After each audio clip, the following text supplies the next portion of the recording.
Rakte Yahweh, Rakte Yahweh Shai, Rakte Yahweh, Rakte Yahweh Shai, Rakte Yahweh, Rakte Yahweh Shai. All praise unto Yahweh Shai, Bashim Kakatash. Double honors unto the apostles of Great Millstone. Honestly, brothers, that be pushing this truth in sincerity throughout the four corners of the earth. So this video, I'm going to call it something to the effect of the heavens shall reveal her iniquity. All right, and that's all the blood spilt in America. Okay, right. The touching of the Lord's anointed. In fact, the good precept to start off here would be the book of Zechariah, since I had mentioned that. Zechariah, the second chapter and the 8th verse. All right, Zechariah 2 and 8 says, "For thus saith the Lord Yahweh, Lord of hosts, after the glory has He sent me unto the nation which has spoiled you. He that toucheth you toucheth the apple of His eye, the Most High's eye." So we have is a situation where judgment, okay, retribution. You got a lot of people that speak about compensatory reparations. Um, and that's an interesting statement. But ultimately, what's going to happen is you're going to have that happen. Reparations happen. All right, but it's not going to be compensatory. It's not going to be money. It's not going to be coins.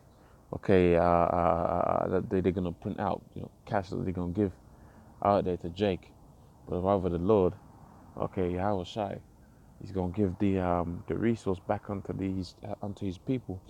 Okay, through and the balance back unto His people by way of Babylon being burnt. Okay, because that's what it comes down to when you talk about the balance of the scales.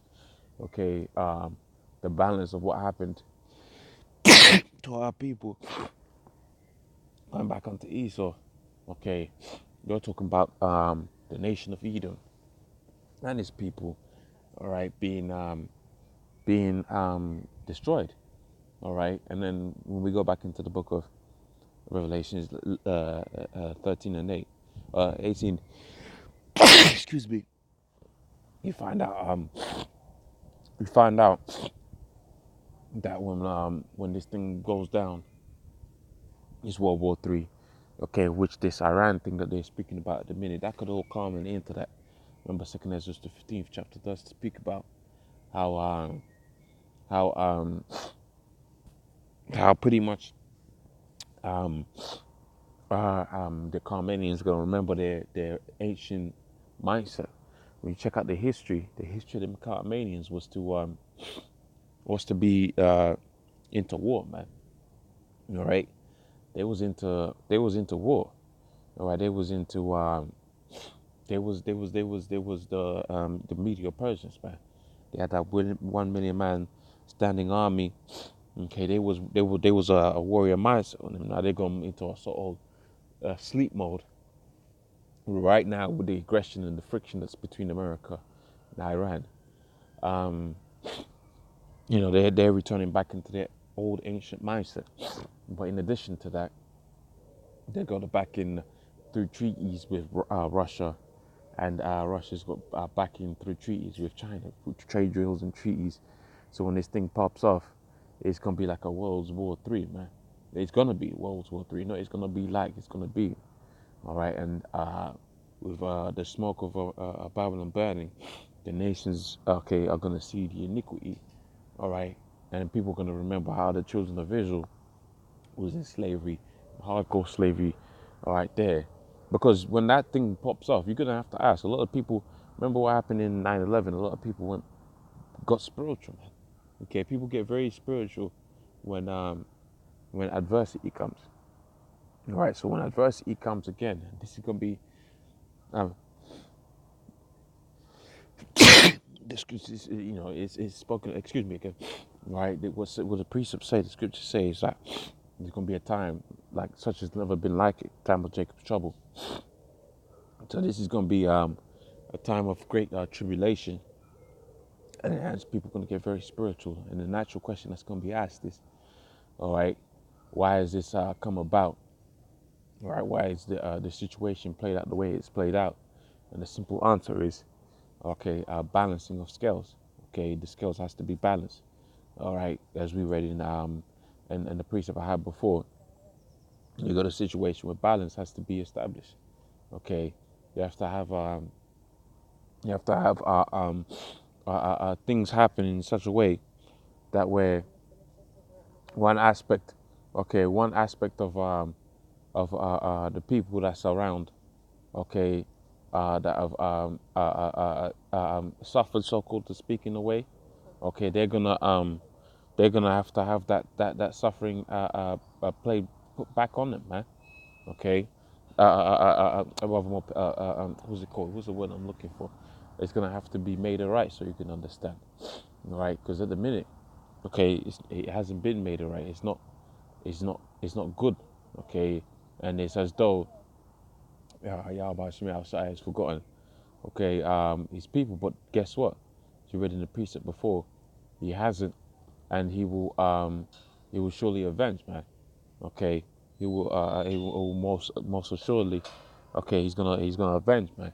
Okay, so continuing, yeah, it says continuing, it says and so where was we? So Revelations 18 and 2, it says, and he cried mightily with a strong voice, all right, saying, Babylon the great has fallen, it's fallen, has become the habitation of devils and the hold of every foul spirit, and the cage of every hateful and unclean bird.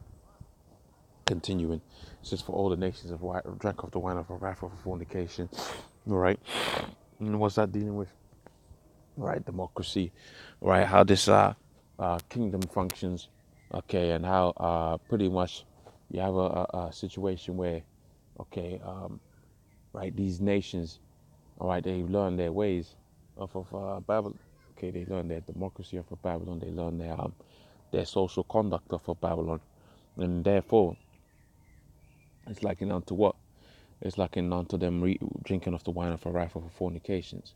All right. For the nations have drunk all the wine of her wrath for fornications, and the kings of the earth have committed fornications with her, and the merchants of the earth have waxed rich through the abundance of her delicacies. All right. That's what you know as the consumer state. Okay, that's the consumer state right there.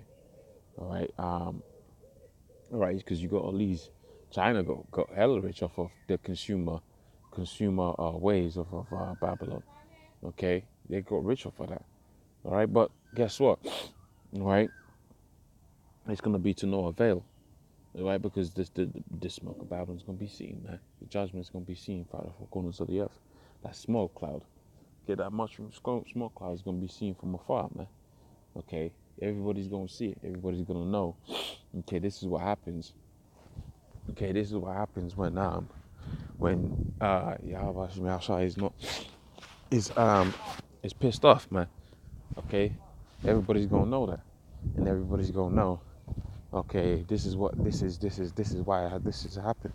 All right, one, because you got it to where, all right, the men of the Lord, okay, the prophets of the Lord are telling you this. Okay, and two, okay, when you've got these truthers out there, right? I mean, there's many reasons how people gonna know, but they gonna know, man. Okay, they gonna know, right? So let's continue here. It says, and I heard another voice from heaven saying, come out of my people, that you be not partakers of her sins, and you be partakers of her plagues. What's the main plague? The ICBM nuclear missiles. Okay, that's the main plague, Zechariah 14 and 12. This shall be the plague where 4 people that fought against Jerusalem shall consume their tongues shall consume away whilst they stand up on their feet. The eyes shall consume away in their holes, and so forth and so on. So that's the main plague. Okay, that's going to consume.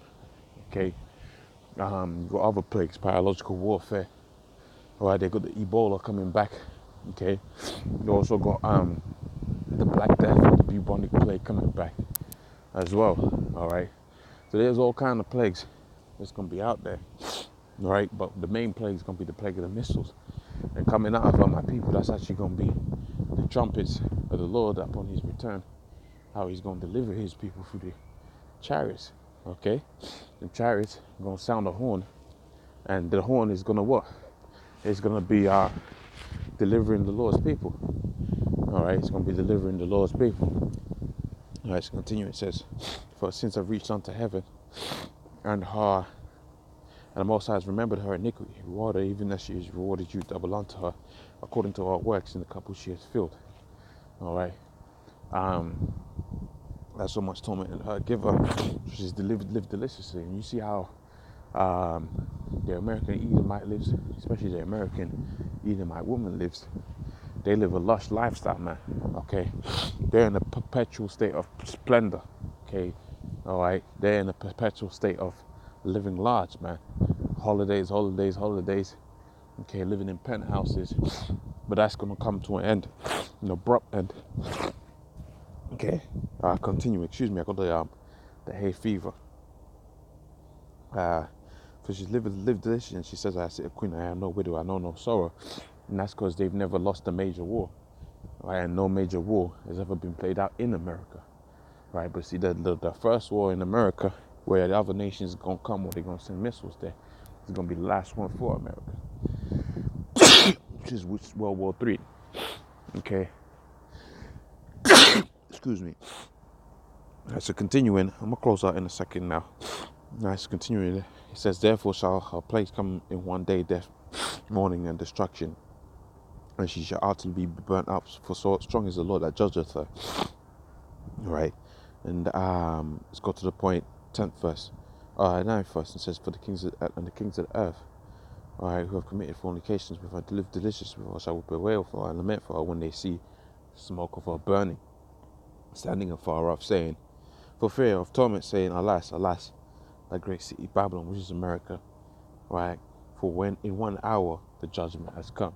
And that's pretty much it, man.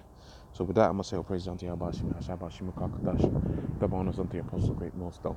Honor your brothers, the people, should in their truth and sincerity. Shalom."